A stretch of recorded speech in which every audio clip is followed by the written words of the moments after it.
12 economics past question number 32. The minimum amount which banks are required to deposit with the central bank is determined by option A says the liquidity ratio, B says the cash reserve ratio, C said minimum lending rate, D says aggregate selling credit. Aggregate credit selling. Special deposits. Special deposits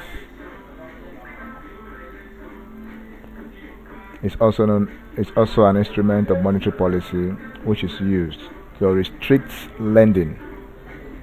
This is intended to control credit and is often used during the period of inflation to reduce cash with banks. The central bank will mandate the commercial banks to keep special deposits over the statutory requirements. So option C, which is the minimum lending rates, is the right answer. Thank you, and please subscribe for more past questions.